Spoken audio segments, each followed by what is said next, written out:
কথায় কথায় কথামৃত অনুষ্ঠানের 107তম পর্বে আপনাদের স্বাগত।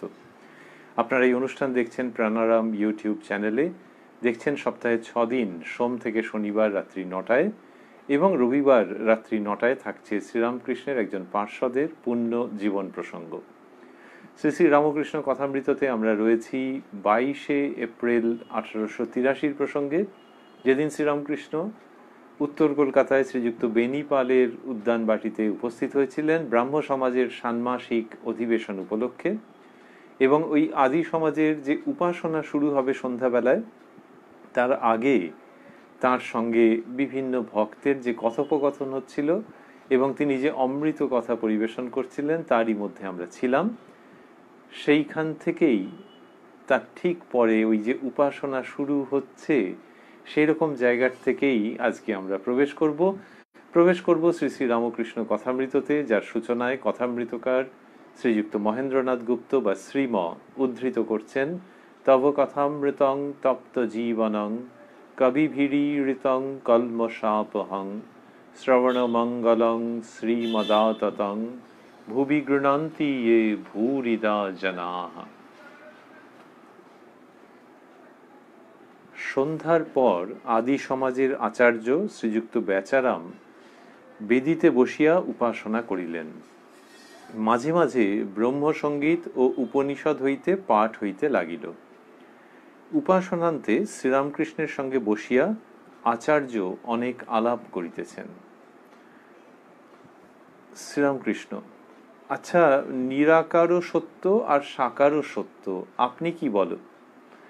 আচার্য শ্রীযুক্ত বেচারামকে এরকম ভাবে জিজ্ঞেস করছেন। তখনকার দিনের কি মিষ্টি ভাষা, তো এরকম ভাবে বললেন যে আপনি কি বলো। আর শ্রীরামকৃষ্ণের ভঙ্গিটিও চমৎকার, যে ওই আচার্য যিনি, তাকে কোনো একটা কিছু তিনি নিজের দিক থেকে চাপিয়ে দিচ্ছেন না, একটা ঘোষণার মতো বা সিদ্ধান্ত বাক্যের মতো বলছেন না, কিন্তু যেন বিকল্প রেখে জিজ্ঞাসা করছেন যে আচ্ছা, নিরাকারও সত্য আর সাকারও সত্য, আপনি কি বলো। আমরা তিনি কি বলেছেন সেটি শুনবো। তার আগে ভাবছি যে এই যে উপাসনা হলো, উপাসনান্তে শ্রীরামকৃষ্ণের সঙ্গে বসিয়া আচার্য অনেক আলাপ করিতেছেন, এটিও কিরকম যে যিনি ব্রাহ্ম সমাজের আচার্য, উপাসনা করেছেন, উপাসনা পরিচালনা করেছেন, তিনি একজন সম্মানিত ব্যক্তি, অনেক কিছু জানেন, এই ধর্মজগতের একজন উঁচু স্তরের মানুষ। উপাসনার পর তিনি শ্রীরামকৃষ্ণের সঙ্গে বসে আলোচনা করছেন ধর্মের কথা। তার মানেই হচ্ছে যে শ্রীরামকৃষ্ণকে অন্য চোখে দেখছেন, তার কাছ থেকে তার কিছু পাওয়ার আছে, এরকম একটা জায়গার থেকে হচ্ছে, তা না হলে এটি হয় না। এক হচ্ছে যে তিনি সম্মানিত ব্যক্তি, ব্রাহ্ম সমাজের আচার্য, আরেকটি হচ্ছে উপাসনা তো হয়ে গেল, কিন্তু তারপরেও তার মানে উপাসনা হয়ে গেল মানে সব হলো না, তারপরেও কিছু প্রসঙ্গ থেকে যায়। এবং সেইখানটিতে শ্রীরামকৃষ্ণ কি সুন্দর করে আসছেন, তিনি বলছেন ওই যেন আলোচনাটির সূচনা করবার জন্য, আচ্ছা, নিরাকারও সত্য আর সাকারও সত্য, আপনি কি বলেন। এমনিতে কথার মধ্যে কিন্তু একটা বিরোধের জায়গা যেন উঁকি মারছে, যে নিরাকারও সত্য, তাহলে জগৎ কারণ তিনি নিরাকার নাকি সাকার। একজন ব্যক্তিকে যখন জিজ্ঞেস করা হচ্ছে, তো তার তো একটা কিছু মতামত থাকবে, নাকি মতামতটা এরকম যে নিরাকারও সত্যি সাকারও সত্যি, কম ব্যাপার, তা আপনি কি বলো। শ্রীরামকৃষ্ণ সেইভাবে জিজ্ঞেস করছেন। আচার্য: আজ্ঞা, নিরাকার যেমন ইলেকট্রিক কারেন্ট, চোখে দেখা যায় না কিন্তু অনুভব করা যায়, এটি শ্রীযুক্ত বেচারাম বললেন। শ্রীরামকৃষ্ণ: হ্যাঁ, দুই সত্য, সাকার নিরাকার দুই সত্য। শুধু নিরাকার বলা কিরূপ জানো? যেমন রোশন চৌকির একজন পোঁ ধরে থাকে, মানে সানাইয়ের কথা বলছেন, যেমন রোশন চৌকির একজন পোঁ ধরে থাকে, তার বাঁশির 7 ফোঁকর সত্ত্বেও, কিন্তু আরেকজন দেখো কত রাগ রাগিনী বাজায়। সেরূপ সাকারবাদীরা দেখো ঈশ্বরকে কত ভাবে সম্ভোগ করে, শান্ত, দাস্য, সখ্য, বাৎসল্য, মধুর, নানা ভাবে। তা বলছেন যে সাকার নিরাকার দুই সত্য, আর শুধু নিরাকার একটু যেন কেমন যেন একঘেয়ে, ক্লান্তিকর, বৈচিত্র্যহীন। এই জায়গাটিকে শ্রীরামকৃষ্ণ দেখাচ্ছেন শুধু নিরাকার বলা কিরূপ জানো, বলে বলছেন ওই রোশন চৌকির একজন পোঁ ধরে থাকে, তাহলে তিনি মূল সুরটি ধরে রয়েছেন। তার বাঁশির ৭ ফোঁকর সত্ত্বেও শ্রীরামকৃষ্ণ আভাসে ইঙ্গিতে অপূর্ব কথা বলছেন যে তার বাঁশির ৭ ফোঁকর রয়েছে, সে নানান রকম বাজাতে পারে, কিন্তু সে একটাই কম্পাঙ্ক, একটাই ফ্রিকোয়েন্সি ধরে রয়েছে। এইখানে হচ্ছে যে ওটা ধরে রয়েছে, ওটা ঠিকঠাক সে বাজাচ্ছে, কিন্তু দেখো ৭ ফোঁকরে কত রকমের বাজতে পারত, সেইটা তিনি বলছেন। এই প্রসঙ্গটা চলছে।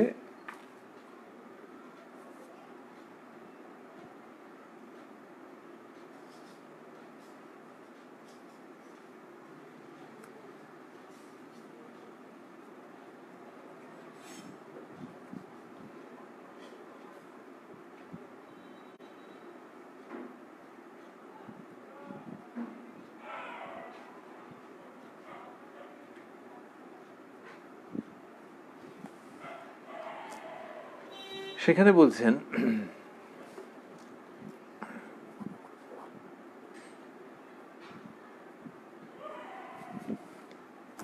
যে তার বাঁশির ৭ ফোঁকর সত্ত্বেও, সুতরাং ৭ ফোঁকরে সে এগুলো বাজাতে পারত, কিন্তু তা না করে একটাই সে পোঁ ধরে রয়েছে। কিন্তু আরেকজন দেখো কত রাগরাগিনী বাজায়। তাহলে আরেকজনের কথা বলছেন যে কত রাগরাগিনী সে বাজাচ্ছে, সেরূপ তাহলে আরেকজন নানান রকমের রাগরাগিনী বাজাচ্ছে। তা সেরূপ সাকারবাদীরা দেখো ঈশ্বরকে কতভাবে সম্ভোগ করে। তাহলে যে সাকারবাদী তার মধ্যে কিরকম বললেন, শান্ত, দাস্য, সখ্য, বাৎসল্য, মধুর, নানাভাবে। এই যে শ্রীরামকৃষ্ণ বলছেন ইনি ধর্মকে নিয়ে কি আনন্দ করছেন এবং মানুষকে কি প্রসন্নতা এবং সত্য প্রদান করছেন অপূর্বভাবে। যে ওই যে সাকারবাদীর হিসেব করলে ১, ২, ৩, ৪, ৫, শান্ত, দাস্য, সখ্য, বাৎসল্য, মধুর, এই ৫ রকম ভাবে ঈশ্বরের সঙ্গে যে তার সম্বন্ধ, তার যে আস্বাদন, তার যে লীলা খেলা, এই যে জায়গাটি রয়েছে যে সাকারবাদীদের মধ্যে কত রকম। আবার শ্রীরামকৃষ্ণই অন্যত্র বুঝিয়েছেন যে একটি ভাবের মধ্যে আবার অন্য ভাবগুলিও কিছু কিছু ঢুকে থাকে। তো ওই যে অন্য ভাবগুলি ঢুকে রয়েছে, তা সেই জন্য এর মধ্যে একটা ওরকম সুন্দর মিশ্রণ আছে। তাহলে এমনিতেই এই ভক্তিপথে ৫ রকমের ভাব। আবার একজন সাধক বা সাধিকার ক্ষেত্রে যদি দেখা যায় যে তিনি মূলত একটি ভাবকে অবলম্বন করছেন, কিন্তু তার মধ্যে অন্য ভাবও ঢুকে আছে, যেমন বাৎসল্যের মধ্যে শান্ত ভাবও ঢুকে আছে। এই যে বৈচিত্র্যের প্রসঙ্গ শ্রীরামকৃষ্ণ তুলছেন, এটাকে কিরম ভাবে কার সঙ্গে কি যুক্ত করে দিলেন, বললেন যে ওই যে রোশন চৌকিওয়ালার একজন পোঁ ধরে আছে, কিন্তু আর একজন দেখো কত রাগরাগিনী বাজায়, আর যে পোঁ ধরে আছে তার ৭ ফোঁকর থাকা সত্ত্বেও, তার মানে তার বৈচিত্র্যের সম্ভাবনা ছিল। ওই যে বৈচিত্র্য, ওখানে ৭ ফোঁকর বলেছেন আর এখানে দিব্যি ৫ রকম বলে দিলেন। তাহলে ৫ রকম, এবং আমরা সেখানে বুঝতে পারছি যে অঙ্কের ভাষায় কম্বিনেশনের দিক থেকে যদি দেখা যায় তাহলে দেখা যাবে যাচ্ছে নানান রকম, তো একটার মধ্যে আবার আরেকটা ঢুকে আছে। তাহলে কারুরটা হচ্ছে শুধুই শান্ত ভাব, কারুর শান্ত এবং বাৎসল্য, এইসব নানান রকম মিশে আছে, ওটা বিভিন্ন রকম হতে পারে। তা এই যে হয়ে আছে, এইটির শ্রীরামকৃষ্ণ গুণগান করছেন যে এইটা কত বৈচিত্র্যপূর্ণ ঈশ্বরীয় রসাস্বাদন।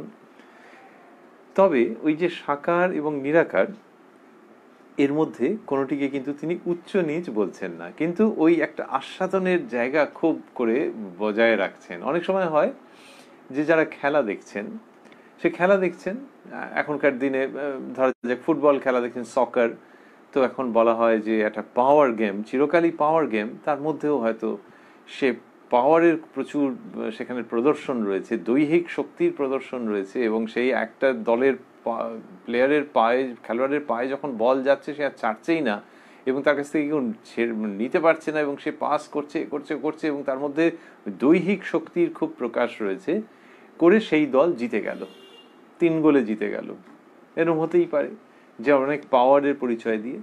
আর একটি খেলায় আর একটা দলের যে খেলোয়াড়রা তারা অত সবল নয়, অত শক্তিমান নয়, কিন্তু লোকে বলে পায়ে খুব কাজ আছে, দেখতে দারুণ লাগে, সেই তারা হয়তো জিতলো ওই খেলায় ১ গোলে। লোকে বলবে যে ওই ওদেরটা দেখিস দারুণ দেখতে। তাহলে দুটোতেই জয়লাভ হয়েছে, ওটাতে বরং ছোট মার্জিনে ১-০ জয়লাভ হয়েছে, কিন্তু সে পায়ের কাজ দেখলে না, দারুণ দেখতে লাগছে। এই ধর্মক্ষেত্রে, ধর্মের লীলা ক্ষেত্রে, ধর্মের ফিল্ডে শ্রীরামকৃষ্ণ দেখাচ্ছেন যে নিরাকারবাদীদের আছে জ্ঞানের চর্চা আছে, আর এখানে কাজ আছে। এখানে ওই রোশন চৌকিওয়ালা এবং তার সঙ্গে যারা সেই সব মিলেমিশে এক অদ্ভুত ঐকতান আছে, একটা মেলোডিয়াস হারমোনি আছে, এখানে কাজ আছে, সুরের কাজ আছে, ভাবের কাজ আছে, এইরকম ভাবে আনন্দ করছেন। কিন্তু ওই দুরকমই রয়েছে। সেই জায়গাটিতে এবার আসছেন, বলছেন কি জানো, অমৃতকুণ্ডে কোনো রকমে পড়া, তা স্তব করেই হোক, অথবা কেউ ধাক্কা মেরেছে আর তুমি কুণ্ডে পড়ে গেছো, একই ফল, দুইজনেই অমর হবে। কি সুন্দর করে নিয়ে এলেন।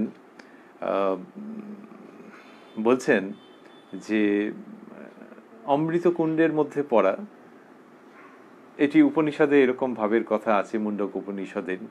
তো এই অমৃতকুণ্ডে কোনো রকম ভাবে পড়া, সে বলছেন যে তা স্তব করেই হোক।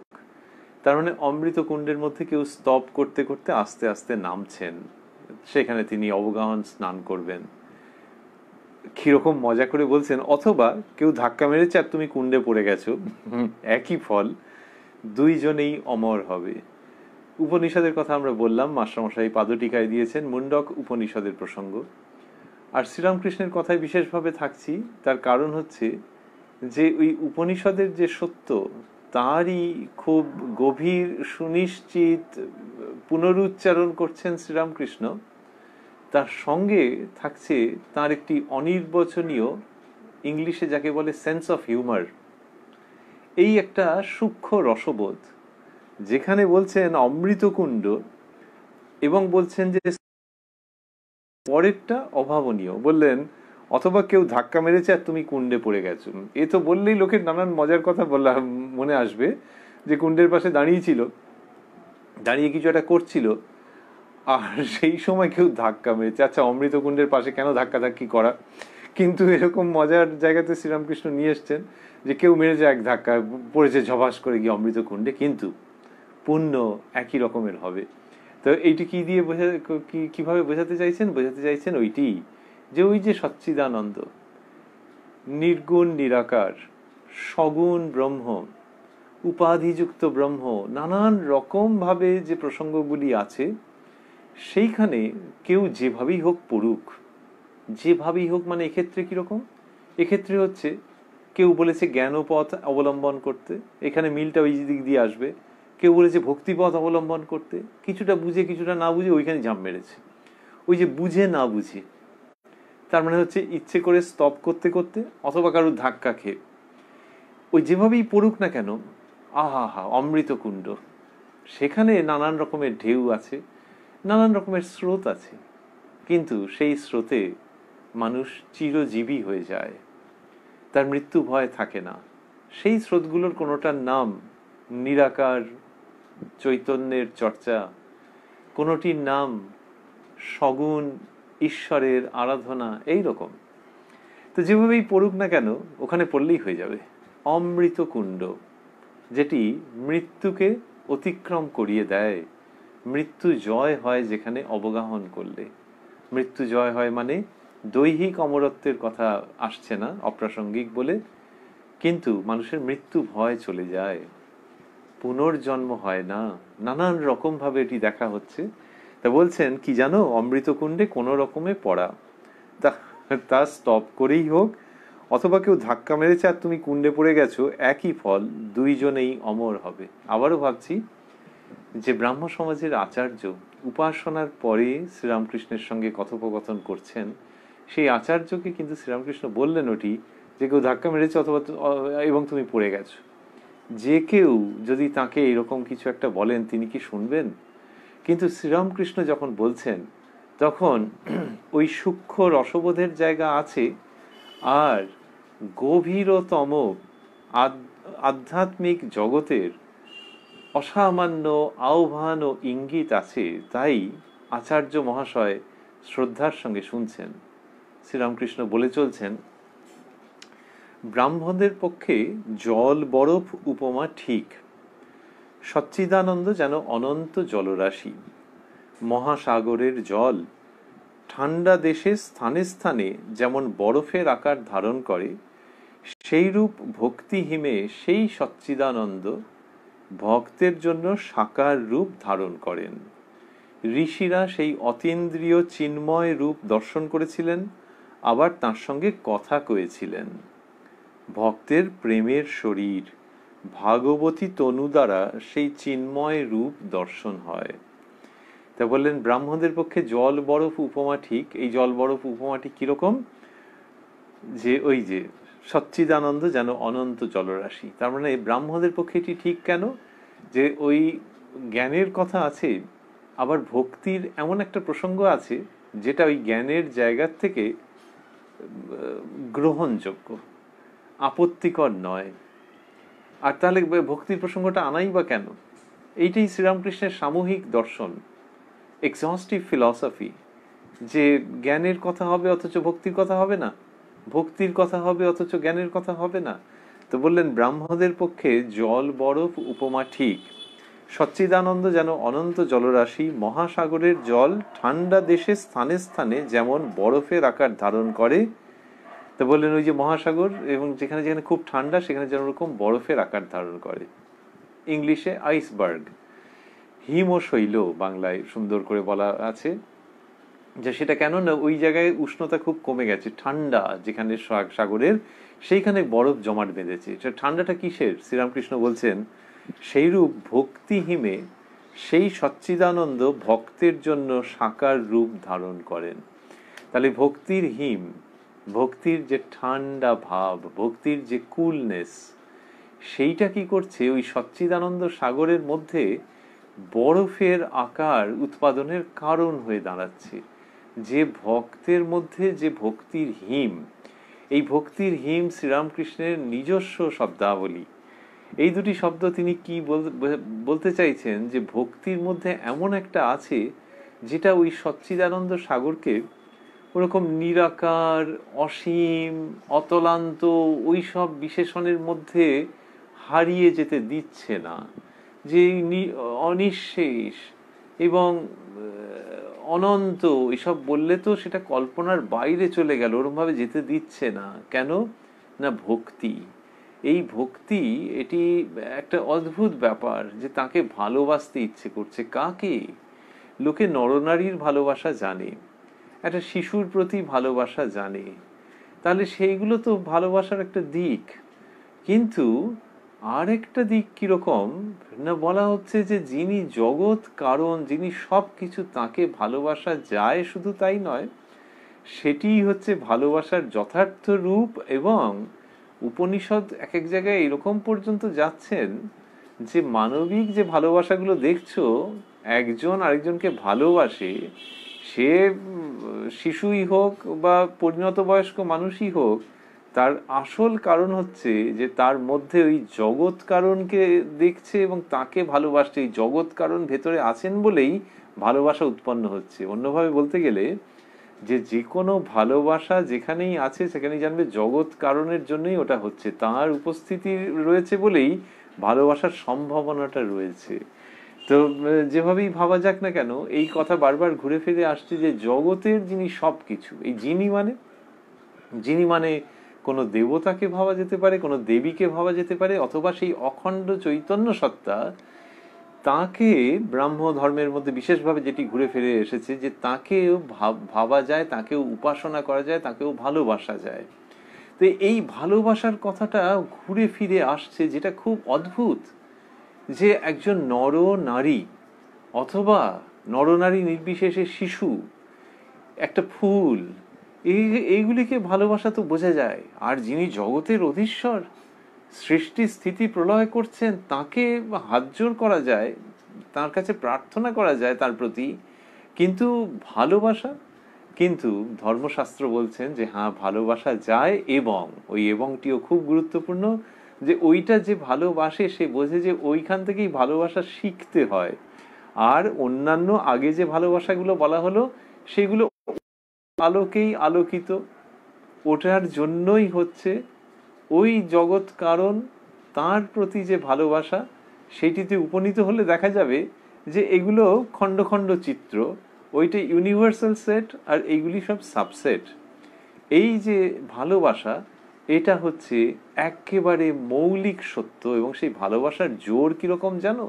জোর বলো যাই বলো, ভালোবাসা খুব ঠান্ডা। এবং ঠান্ডা বলতে গেলে কি মনে আসে? যে জল ঠান্ডা হয়ে বরফ হয়ে গেল, সেই রকম সচ্চিদানন্দ সাগর তিনি কোনো বর্ণনার অতীত, সেই তাকে বর্ণনার মধ্যে নিয়ে আসছে ওই ঠান্ডা ভক্তির ভাব, শীতল মনোরম ভক্তির ভাব, যেটি ওই সচ্চিদানন্দ সাগরের মধ্যে থেকে বরফ তৈরি করছে, অর্থাৎ রূপ পরিগ্রহ করানোর কারণ হচ্ছে এইটা। শ্রীরামকৃষ্ণ দেখাচ্ছেন যে ভক্তি যেহেতু মানুষের অন্তর্গত, অন্তর্লীন, চিরকালীন, সেই ভক্তির এমনই অবস্থা, এমনই তার জোর, এমনই তার গুণ, এমনই তার শীতলতা, অপূর্ব শীতলতা, যেটি কিনা সচ্চিদানন্দ সাগরের মধ্যেও রূপ যাতে হয় সেইটির কারণ হচ্ছে। এই কারণ হচ্ছে যদি বলা হয় বিজ্ঞানের দিক থেকে দেখতে গেলে, যে হ্যাঁ কারণ হচ্ছে যে যেখানে কিনা ঠান্ডা খুব হয়েছে, সেখানে যে কোনো কারণেই হোক লোকে বলে টেম্পারেচার ফল করে গেছে, তাহলে ওই হিমাঙ্কের নিচে যেই উষ্ণতা চলে গেল, তখন জলটা ওখানটাতে কি দেখা গেল যে ওটা বরফ হয়ে গেছে। এটা প্রাকৃতিক নিয়মে এরকম হয়ে থাকে বিজ্ঞানের দিক থেকে। শ্রীরামকৃষ্ণ সেটাকেই তুলছেন, কিন্তু একটু শব্দের বিশেষত্ব আছে। তিনি বলছেন যে সেইরূপ ভক্তিহীমে সেই সচ্চিদানন্দ, অর্থাৎ সগুণ সেই ভক্তিহীমে সেই সচ্চিদানন্দ ভক্তের জন্য সাকার রূপ ধারণ করেন। এইখানে কর্তা রূপে দেখা যাচ্ছে সেই সচ্চিদানন্দকে, যে তিনি ভক্তের জন্য সাকার রূপ ধারণ করেন। তাহলে মূল কারণকে, মূল কারণ সেই সচ্চিদানন্দ, এবং ভক্তিহীনও সত্য, কিন্তু চূড়ান্ত সবুজ সংকেত কে দিচ্ছেন? সেই সচ্চিদানন্দই দিচ্ছেন, যেহেতু এই বাক্যের মধ্যে থেকে গেল যে ভক্তের জন্য সাকার রূপ ধারণ করেন। অর্থাৎ খুব সরু সুতোর মতো হলেও যেন তার বিকল্প ছিল, কিন্তু যেখানে ওই রকম ভক্তির প্রকাশ, সেখানে তিনি ডিসাইড করেন একটা ফর্ম নেবেন বলে, সাকার রূপ গ্রহণ করবেন বলে। কি অপূর্বভাবে শ্রীরামকৃষ্ণ এখানে এই কথাগুলি আনছেন ইঙ্গিতের মতো করে, যেটি অবশ্যই ভারতীয় দর্শনের মধ্যে, ভারতীয় অধ্যাত্ম পরম্পরা এবং ভাবনার মধ্যে শুধু যে একটি উজ্জ্বল আলো তাই নয়, ওই আলো সমগ্র শাস্ত্রকেও নতুনভাবে আলোকিত করে আমাদের কাছে দেখাচ্ছে।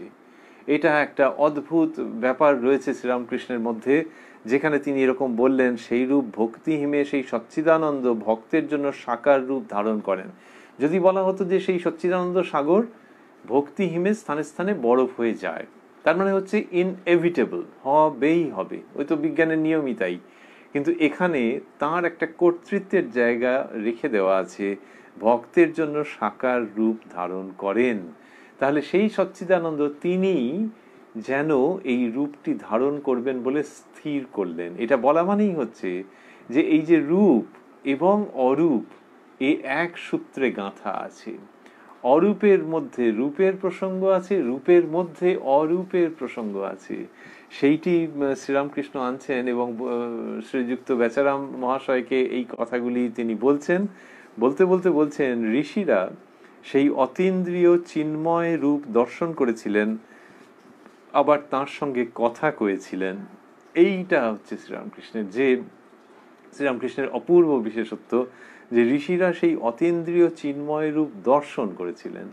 তাহলে সেই অতীন্দ্রিয় চিন্ময় রূপ, আচ্ছা তার আগে কি হলো? তার আগে বললেন যে সচ্চিদানন্দ সাগরে এই ভক্তিহীমে এরকম হয়ে যাচ্ছে, যে সেই সাগর বরফের রূপ পরিগ্রহ করছেন, তিনি এরকম সাকার রূপ ধারণ করেন। অন্যত্র আবার এটিকে তিনি বলেছেন, সেটা একটু বাদেই আসবে, যে সূর্যোদয়ের পরে কি হয়।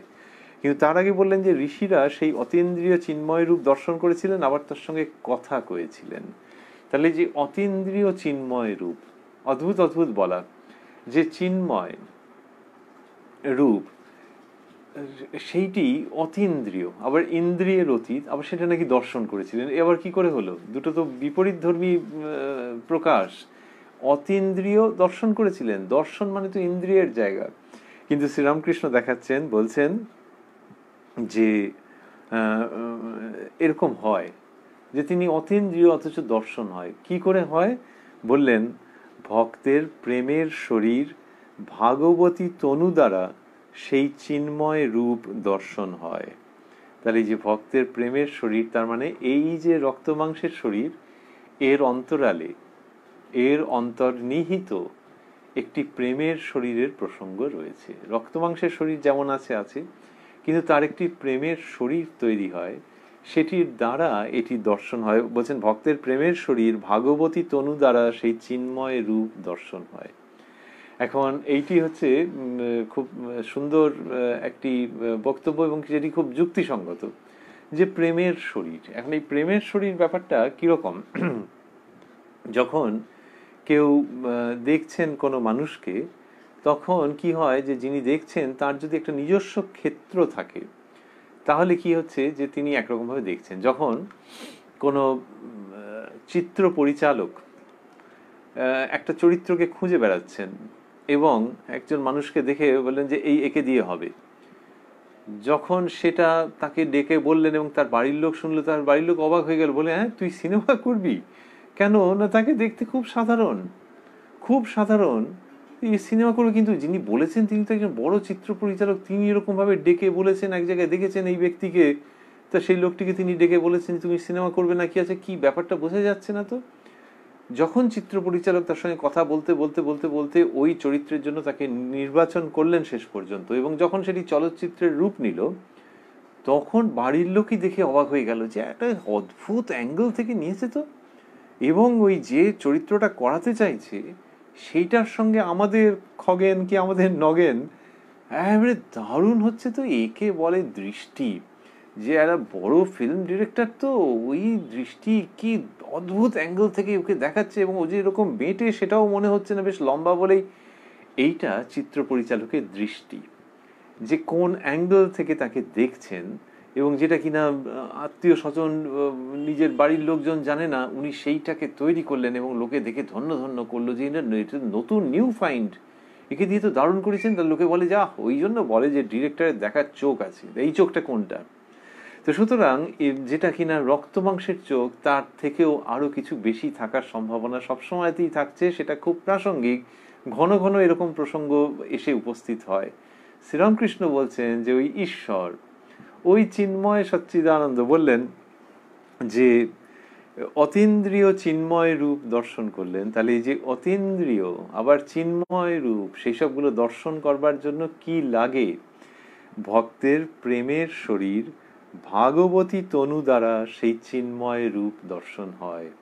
তাহলে ফিল্ম ডিরেক্টরের যেমন একটা চোখ তৈরি হয়েছে, যেভাবে চোখ তৈরি হয়েছে, তেমনি এই ভক্ত তার প্রেমের চোখ, প্রেমের শরীর, প্রেমের শরীরেরই অন্য নাম ভাগবতী তনু।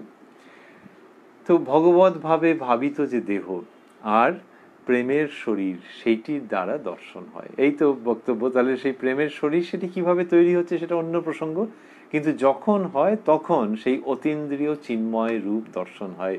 এইসব কথা শ্রীরামকৃষ্ণ সেই আচার্য মহাশয়ের কাছে বলছেন, বলছেন আবার আছে ব্রহ্ম অবাং মনস গোচর। জ্ঞান সূর্যের তাপে সাকার বরফ গলে যায়। ব্রহ্মজ্ঞানের পর, নির্বিকল্প সমাধির পর আবার সেই অনন্ত বাক্য মনের অতীত অরূপ নিরাকার ব্রহ্ম।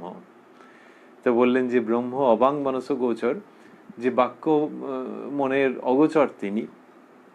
অন্যত্র শ্রীরামকৃষ্ণ বলেছেন যে শুদ্ধ বুদ্ধি শুদ্ধ মনের গোচর তিনি, কিন্তু এখানে সাধারণ যে বাক্য মন তার অগোচর, সেইভাবে করেই বলা আছে। তো ব্রহ্ম অবাং মনস গোচর, জ্ঞান সূর্যের, আমরা সংস্কৃতে বলি অবাং মনস গোচরম, আর বাংলা করে বলতে গেলে অবাং মনস গোচর। তো এইরকম বাক্য মনের অগোচর।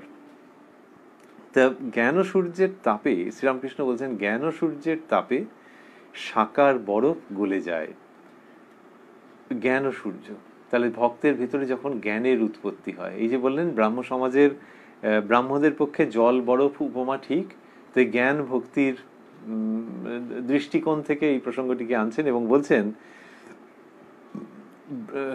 জ্ঞান ও সূর্যের তাপে সাকার বরফ গলে যায়। তার মানে যখন ভক্তের মধ্যে জ্ঞানের উদয় হয়, সেই উদয় হয় মানে কি আগে ছিল কি ছিল না? হ্যাঁ ছিল, কিন্তু যখন সেটির উদয় হচ্ছে, যখন সেটি তার কাছে প্রকাশিত হচ্ছে, সেটির প্রাধান্য অনুভূত হচ্ছে, জ্ঞানের অনুভূতি হচ্ছে, যখন যেভাবেই হলো, যখন সেই জ্ঞানের অনুভূতি হচ্ছে, তখন কি হচ্ছে, ওই যে সাকার রূপ, তার মানে সচ্চিদানন্দ তিনি কোনো দেবতা বা দেবীর রূপ নিয়েছেন ওই ভক্তের জন্য, ভক্তের ভক্তির হিমে, যে ভক্ত চাইছে কোনো একটা রূপে তোমাকে উপাসনা করব, তোমাকে খাওয়াবো, তোমাকে দীপ দেখাবো, তোমাকে আরতি করব, তোমার প্রসাদ গ্রহণ করব, এরকম যখন ভাবছে, সেটা তো আর সেই অনন্ত নিরাকারের সঙ্গে কি করে হবে? সুতরাং একজন দেবতা বা দেবীর রূপ, সেই ভক্তি হিমে সচ্চিদানন্দ কি করলেন, এরকম রূপ পরিগ্রহ করলেন। আবার দেখো, ভক্তের মধ্যে যখন জ্ঞানের উদয় হচ্ছে যে এই পুরুষ দেবতা বা এই নারী দেবী ইনি কি সব কিছু, এইটি যখন ভেতরে জ্ঞানের উদয় হচ্ছে, তখন ধীরে ধীরে ধীরে ধীরে ওই ভাবনাটা কিরকম মেল্ট করে যাচ্ছে, গলে যাচ্ছে। গলে যাওয়া মানে তার স্বরূপের কিছু পরিবর্তন হচ্ছে না, বরফও বরফ, জলও জল, আর দুটোই H2O, তাহলে ওই একই জল থেকে হচ্ছে, বরফও যা জলও তাই, তো শুধু অবস্থান্তর হয়েছে। তো তাহলে এর ভেতরে ওটা গলে যাচ্ছে, গলে গিয়ে কি হচ্ছে, যে পুরুষ দেবতা বা স্ত্রী দেবী এই যে রূপে ভাবতেন, এখন ভাবছেন যে এই একই, ইনি সেই তিনি যিনি সমস্তটা জুড়ে আছে। এটা কিরকম করে হলো? ওই যখন কোনো ভক্তের মধ্যে ওই রকম ভাব আসছে যে তিনি যাকে উপাসনা করছেন তাকেই সর্বত্র দেখতে পাচ্ছেন, সেই সর্বত্র দেখতে দেখতে দেখতে দেখতে দেখছেন যে তার আসলে কোনো রূপ নেই। ভক্তের ভক্তির হিমে ওই রকম হয়েছিল, তিনি রূপ পরিগ্রহ করেছিলেন, আসলে রূপ নেই।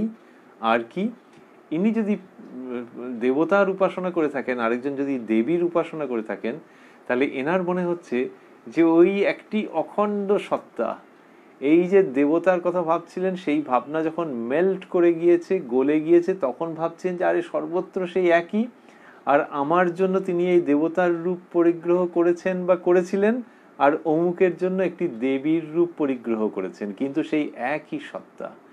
এই জ্ঞান সূর্যের যখন উদয় হচ্ছে, তখন ওটা গলে যাচ্ছে, এবং সেই গলে যাওয়াটাও ভারী চমৎকার, ভারী আনন্দপূর্ণ, ভারী শিক্ষাপ্রদ, ভারী সত্য। শ্রীরামকৃষ্ণ বলছেন যে জ্ঞান সূর্যের তাপে, জ্ঞান সূর্যের একটা তাপ আছে, হ্যাঁ, তাপ, লোকে বলে যে একটা সূর্যের আলো, তার একটা তাপ শক্তি আছে। তো এই জ্ঞান সূর্যের তাপে সাকার বরফ গলে যায়। ব্রহ্মজ্ঞানের পর, নির্বিকল্প সমাধির পর, আবার সেই অনন্ত বাক্যমনের অতীত অরূপ নিরাকার ব্রহ্ম। শ্রীরামকৃষ্ণ যখন বলছেন, তখন বোঝা যাচ্ছে যে উপাসনার শব্দাবলী, ব্রহ্ম সমাজের উপাসনা হয়েছে অল্পক্ষণ আগে, আর শ্রীরামকৃষ্ণ যা বলছেন তার মধ্যে ওই সচ্চিদানন্দের উপাসনার উপযুক্ত শব্দাবলী অপূর্বভাবে উচ্চারিত হচ্ছে। বললেন, ব্রহ্মজ্ঞানের পর, নির্বিকল্প সমাধির পর, আবার সেই অনন্ত বাক্যমনের অতীত অরূপ নিরাকার ব্রহ্ম। এইরকম বললেন যে বাক্যমনের অতীত তিনি, ওই যেই কিনা ওরকম হলো যে আস্তে আস্তে আস্তে আস্তে গলে যাচ্ছে, গিয়ে তখন ওই যে পুরুষ না নারী ওরকম বলা যাচ্ছে না। যে তাহলে ওই সময় যদি কেউ জিজ্ঞেস করে যে দয়া করে বলুন, হাত জোর করে যদি কেউ বলে যে তিনি যাকে আপনি এখন অনুভব করছেন তিনি পুরুষ না নারী, বলছে বলতে পারছি না, পুরুষও নন নারীও নন। এই পুরুষও নন নারীও নন এরকম আবার কি, এইরকম বলতে, ক্রমশ বর্ণনা কম পড়ে যাচ্ছে, বর্ণনা পিছিয়ে পড়ছে, হচ্ছে না। আচ্ছা, তার উৎপত্তি কবে? বলে উৎপত্তি ওই তিনি সনাতন শাশ্বত। বলে তাহলে কিরকম হচ্ছে?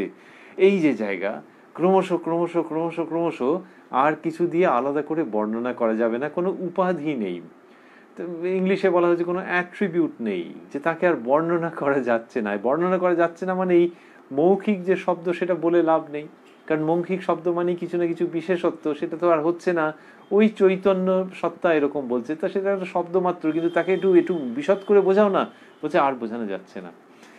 ব্রহ্মজ্ঞানের পর, নির্বিকল্প সমাধির পর, আবার সেই অনন্ত বাক্য মনের অতীত অরূপ নিরাকার ব্রহ্ম। ওই ব্রহ্ম হচ্ছে একটি টেকনিক্যাল শব্দ।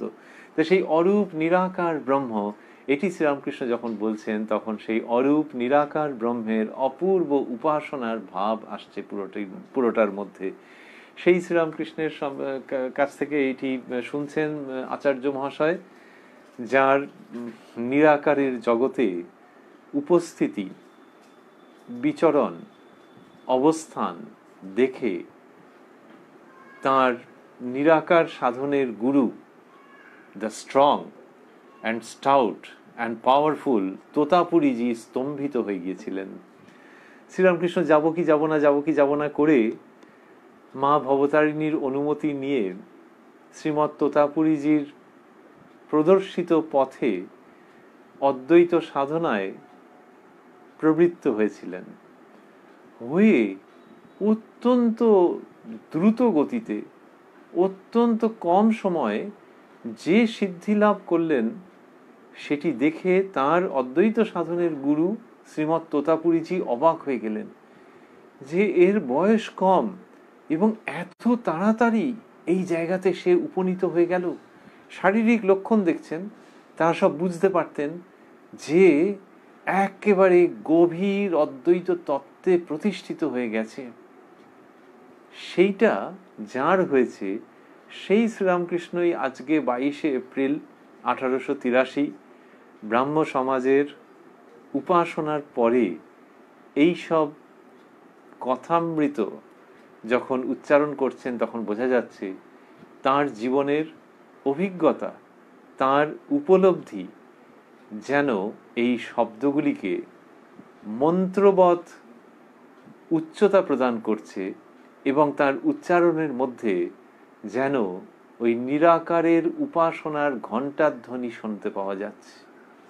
যখন তিনি বলছেন ব্রহ্মজ্ঞানের পর, নির্বিকল্প সমাধির পর আবার সেই অনন্ত বাক্যমনের অতীত অরূপ নিরাকার ব্রহ্ম, শ্রীরামকৃষ্ণের শ্রীমুখে এগুলি অপূর্বভাবে ধ্বনিত হচ্ছে।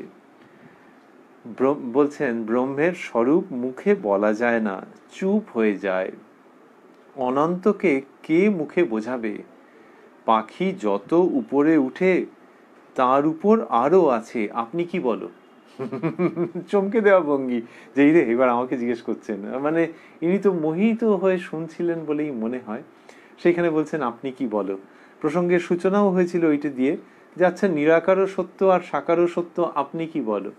এখানে আবারও এরকম বললেন। তো বলছেন ব্রহ্মের স্বরূপ মুখে বলা যায় না, চুপ হয়ে যায়।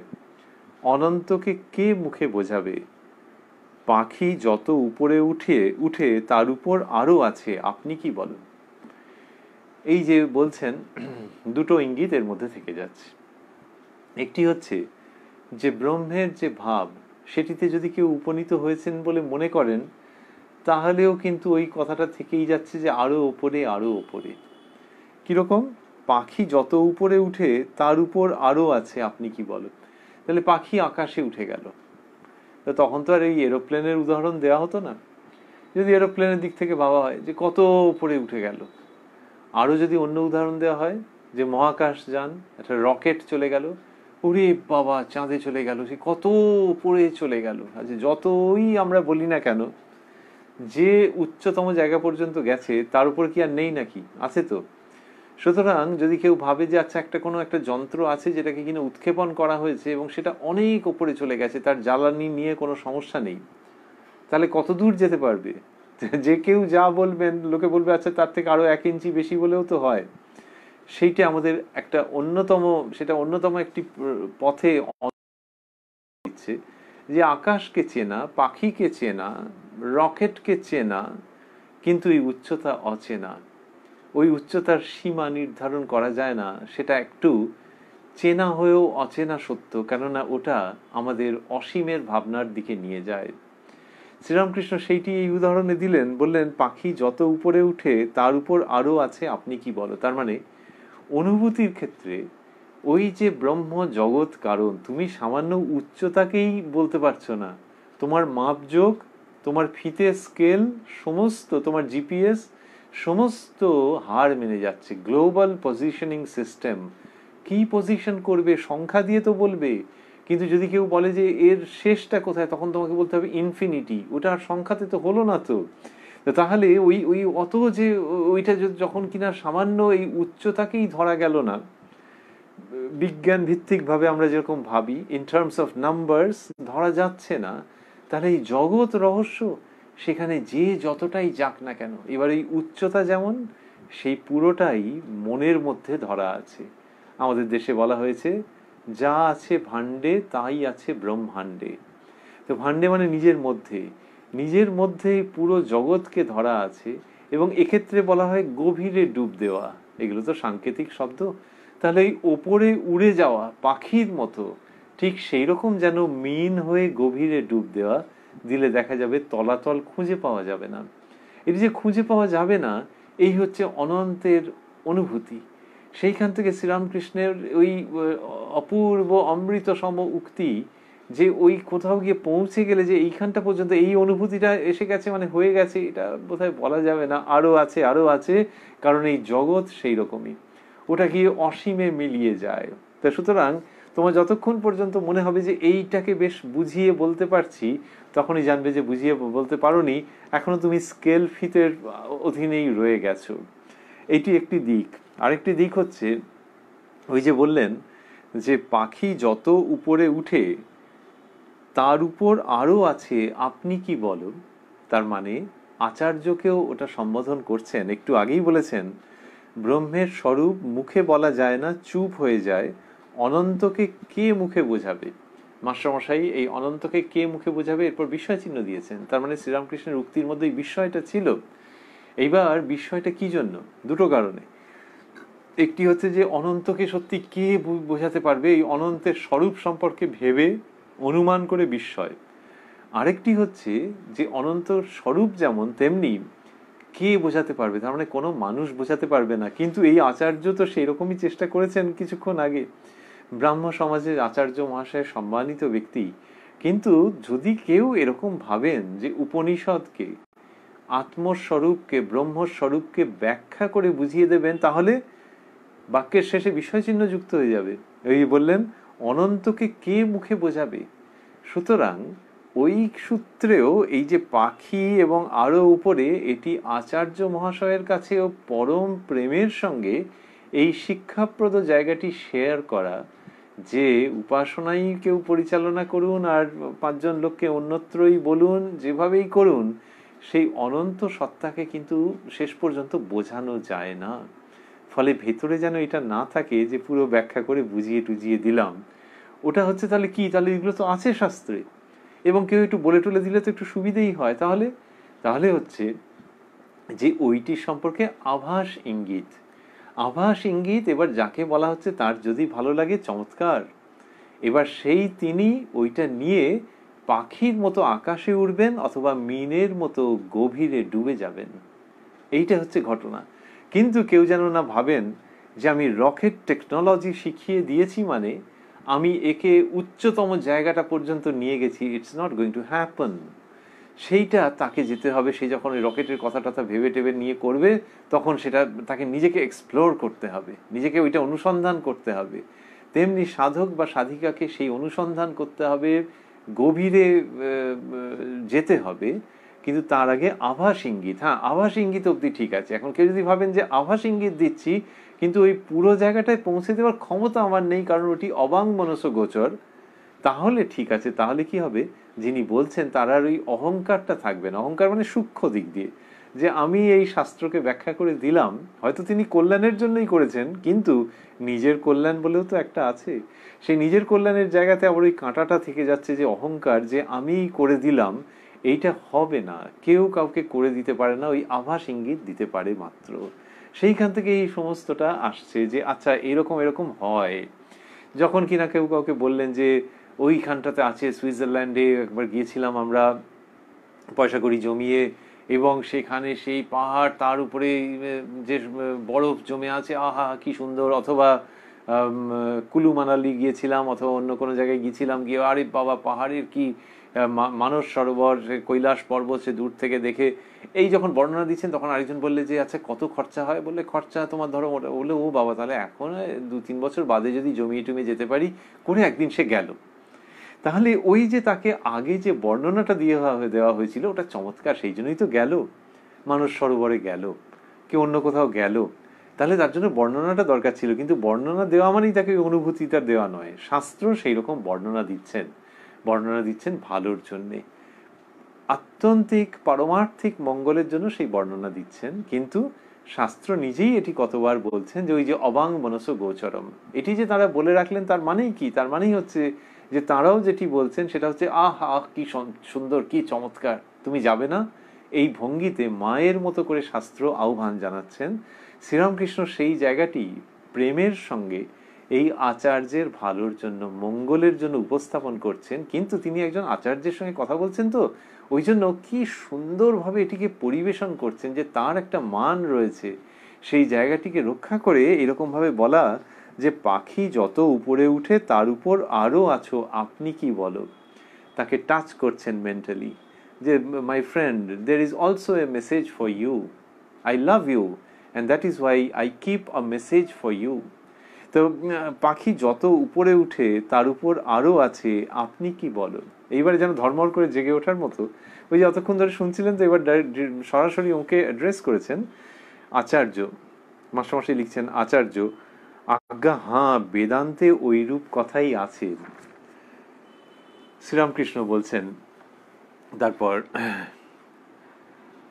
লবণ পুত্তলিকা সাগর মাপতে গিয়েছিল, তার খুব পছন্দের এবং তার খুব অনন্য একটি উদাহরণ। সাগরের কথা আসছে, জল টলের কথাও আসছে।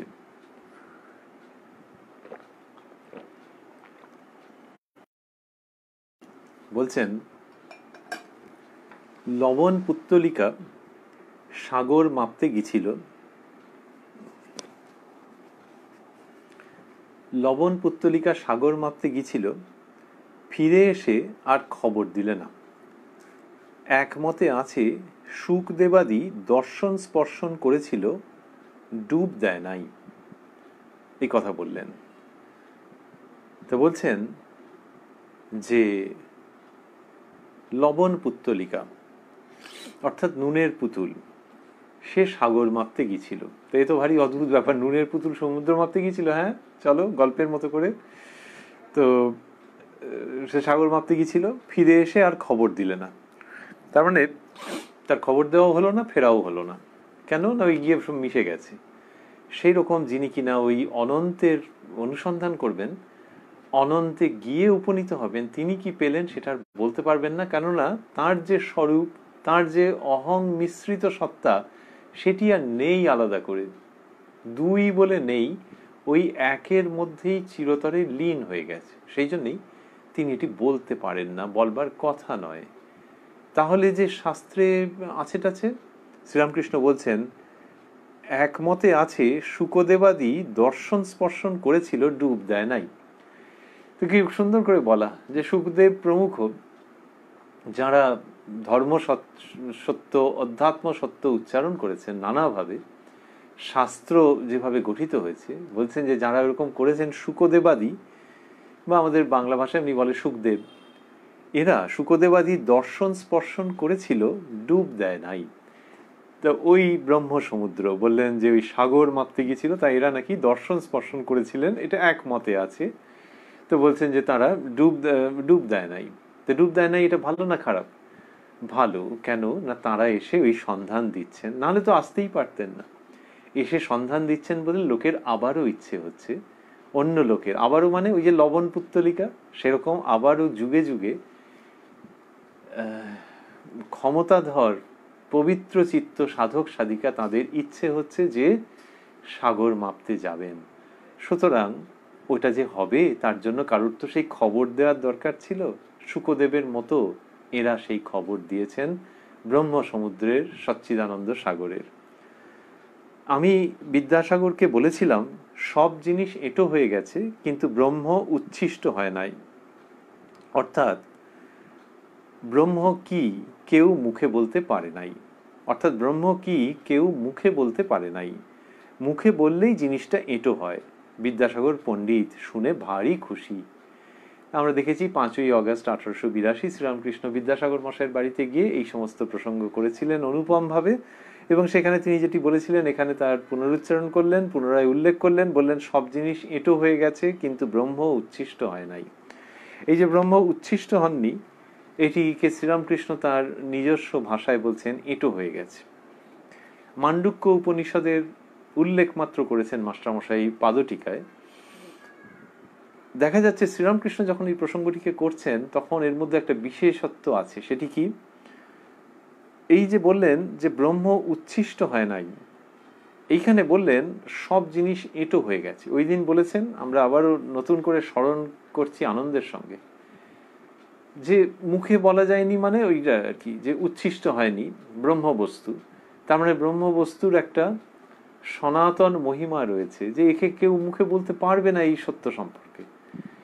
তো অনেক সময় বলা হয় না যে আনটাচড ভার্জিন ট্রুথ, তো সেই রকম যে মুখে বলা যায়নি, মুখে বললে কি হয়? উচ্ছিষ্ট।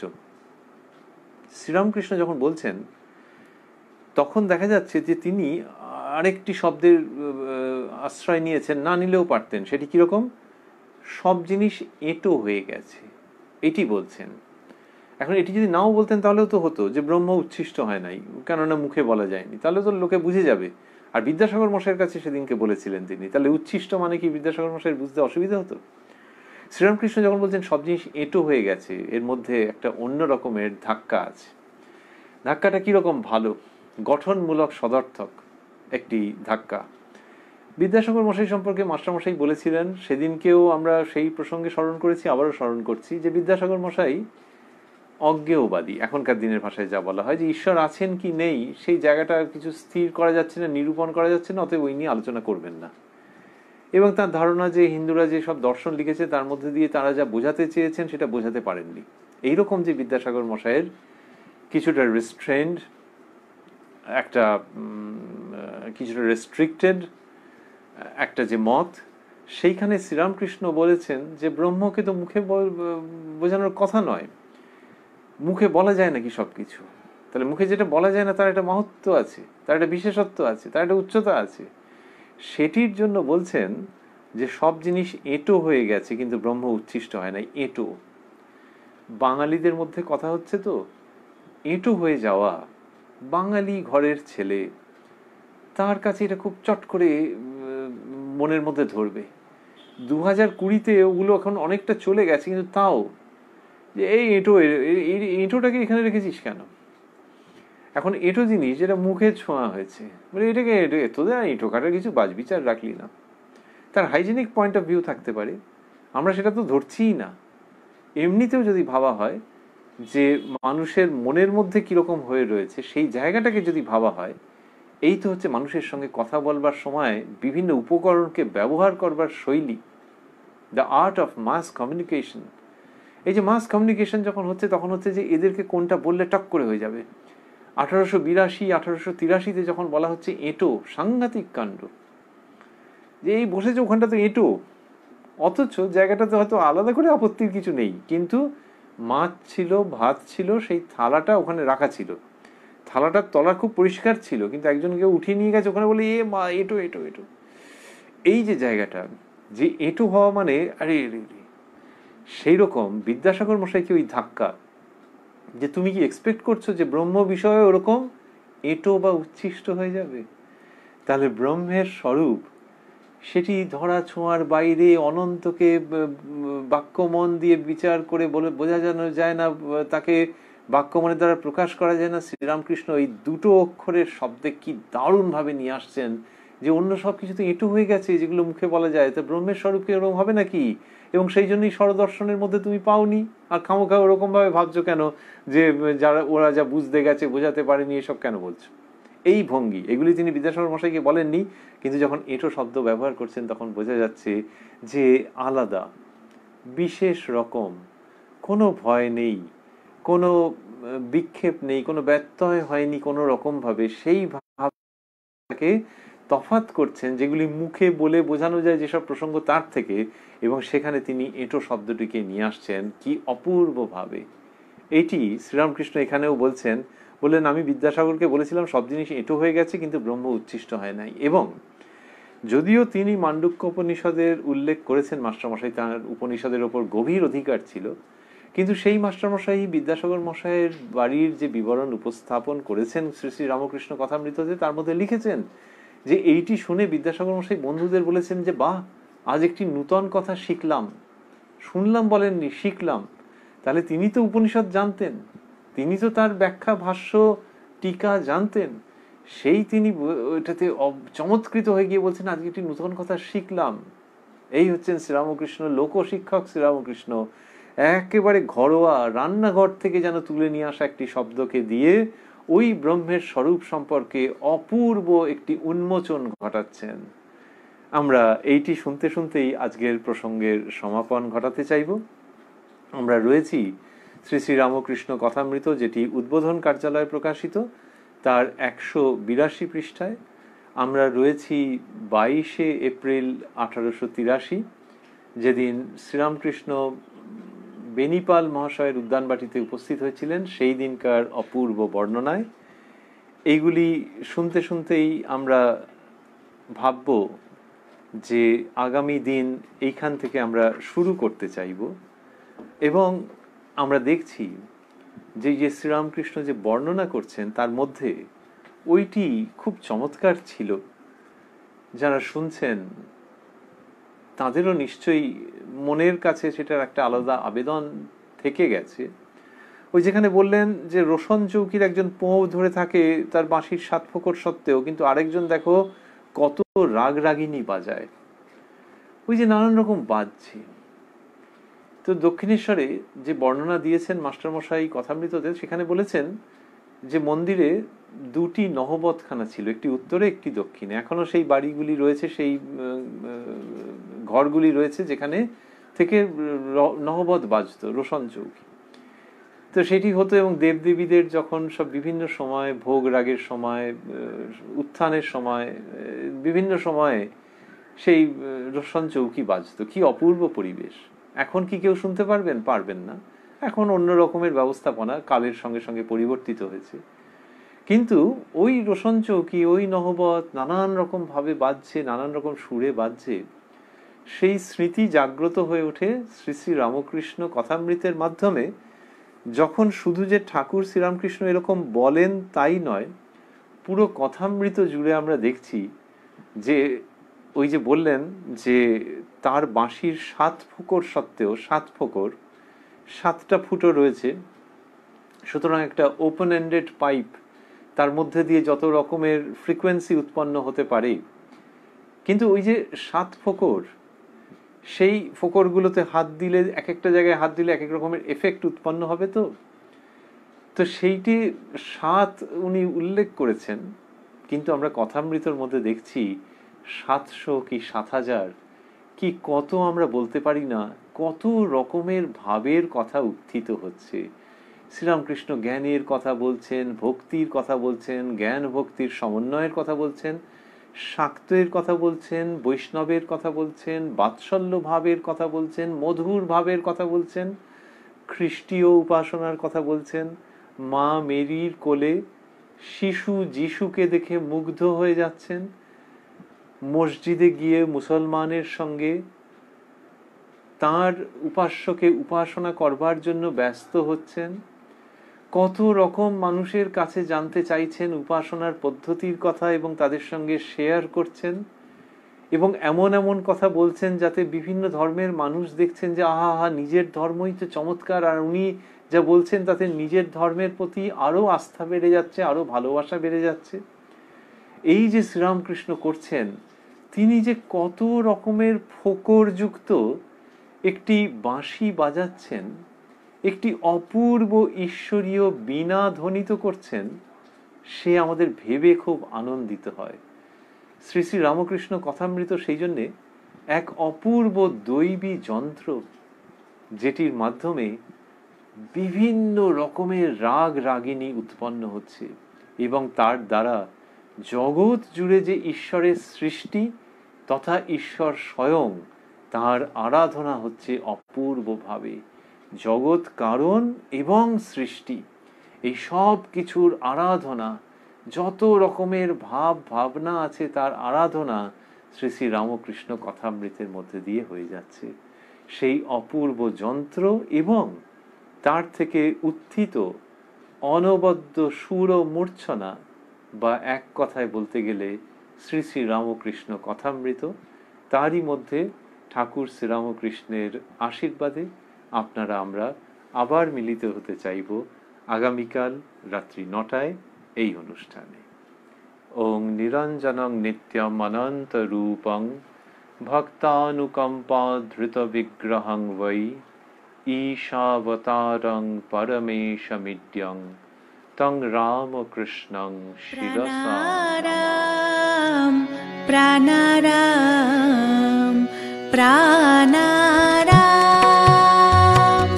প্রাণারাম প্রাণারাম প্রাণারাম